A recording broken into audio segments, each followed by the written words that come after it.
Então, querido, o que acontece quando o esposo volta para casa, aquele período ali de aproximação?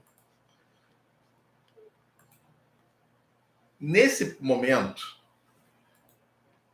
o cônjuge que ficou aguardando, ele é tomado por uma série de temores. Que tipo de temores, Ivan? Será que ele mudou? Será que ele realmente está arrependido? Será que ele não vai fazer de novo? Será que agora ele vai cuidar de mim? Será que agora ele entendeu? Quem é esse homem que está voltando? E se a OM aparecer? E se a OM fizer contato com ele? Será que ele tirou o contato dela do telefone dele? Será que ele excluiu? Será que ele ainda pensa nela? Quando ele está fazendo sexo comigo, ele pensa nela?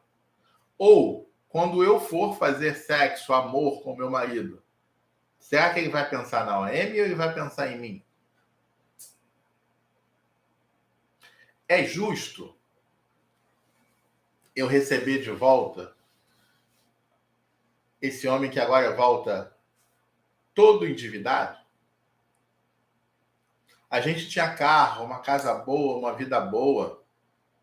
Agora eu tenho que andar de ônibus. Agora esse homem volta para casa e diz o seguinte para mim: ei, economiza um pouco aí, porque a conta de luz está vindo muito alto.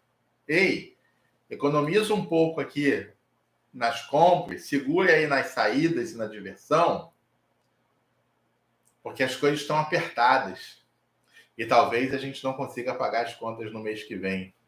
É justo eu mudar o meu padrão de vida agora e receber de volta um homem que me traiu nessa situação?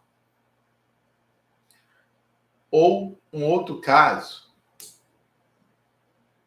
o marido volta para casa doente. É justo agora eu cuidar dele? É correto essa situação? Sou eu que vou ter que fazer agora a posição de amada e Teresa de Calcutá e ser a santa que cuida e aceita tudo? E ele foi lá, se divertiu, brincou, fez, gastou o nosso dinheiro e agora volta doente para eu cuidar dele? Isso é justo?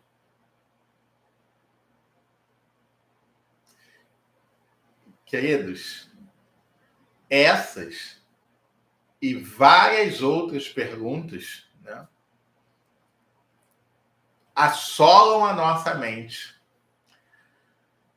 quando o esposo ou está à porta para voltar ou literalmente já voltou. Está dentro de casa e ali cuidando, já na situação e vivendo a situação. E esse ponto, e todos esses sentimentos, todas essas dúvidas, todas essas perguntas que tomam conta de nós, são o termômetro que nos levam em pouquíssimo tempo a desistir, a jogar esse casamento fora, a simplesmente não conseguir mais cuidar, manter esse casamento. E aí, queridos, a segunda queda é pior do que a primeira. Eu vou usar aqui uma passagem bíblica que talvez assustem vocês pelo teor dela, mas se vocês tiverem um pouquinho de paciência, eu explico o significado e o que eu quero trazer para vocês. A Bíblia fala que quando um demônio é expulso de uma casa, esse demônio vaga por 7 dias. depois de vagar, rodar e não encontrar uma morada, ele volta para a casa anterior. E se ele chegar lá, essa casa estiver limpa, adornada e desocupada, ele entra novamente e traz mais 7 com eles.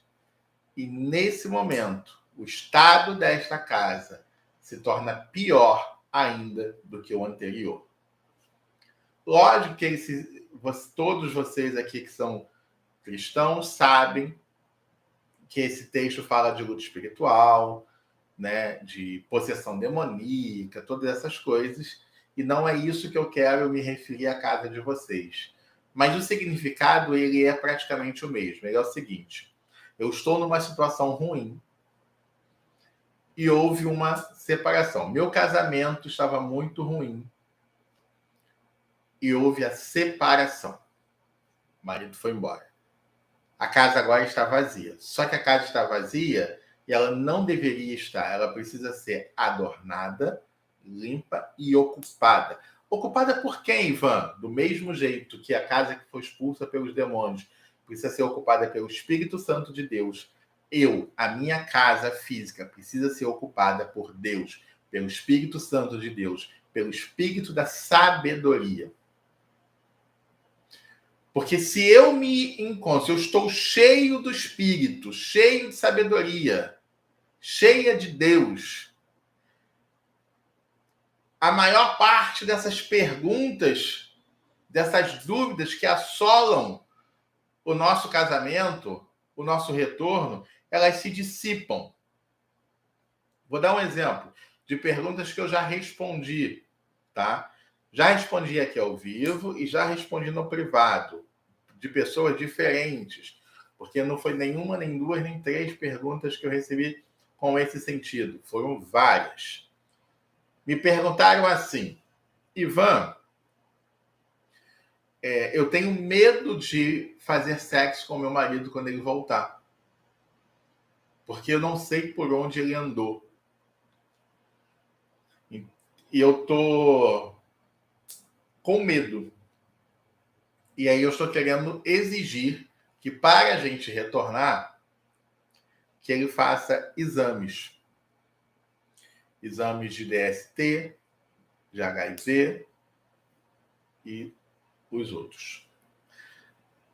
Só que pensem comigo aqui agora. Esse é um medo humano. E se a gente for tratar isso como humanidade, eu vou dizer para vocês: peçam, façam o exame, cuidem-se, porque a sua vida depende das suas ações, depende da força do seu braço. Então, é você mesmo que tem que resolver. Porém, se você diz que é cristã, filha do Deus Altíssimo, que ele governa a sua vida e que você vive de milagres, aí eu te pergunto: se é Deus que está trazendo o seu marido de volta e você confia em Deus, Deus vai trazer alguém que traga doença para você? É Deus ou não é? Vamos decidir como é que está funcionando essa história? Ou seja, se eu entrego de fato minha vida, meus pensamentos, as decisões, os milagres, o meu casamento na mão do Senhor e confio nele, eu preciso confiar em todas as áreas. O problema é que nós nos relacionamos com Deus e confiamos em parte. Aqui eu deixo Deus entrar. Aqui eu não deixo Deus entrar. Aqui eu aceito que Deus cuide de mim. Aqui não, Deus não se mete aqui não, porque isso aqui é muito íntimo para você, tá? Isso aqui quem resolve sou eu, porque eu sou o especialista. Deus não sabe de nada dessa área. Eu é que sei o que eu senti. Eu é que sei como funciona. E a gente vai se relacionando com Deus assim, como se isso fosse o correto e como se isso fosse o possível. Precisamos, antes de qualquer coisa, antes de uma restauração de casamento, antes de uma restauração pessoal, É necessário uma restauração espiritual. É necessário um reencontro com Deus. É necessário uma nova conversão. É necessário a cruz. É necessário rendição. É necessário renúncia para cada um de nós. E só assim nós poderemos cumprir verdadeiramente. Eu entrego a minha vida ao Senhor. Ele é o meu Senhor. Um beijo para vocês. Fiquem com Deus. Tchau.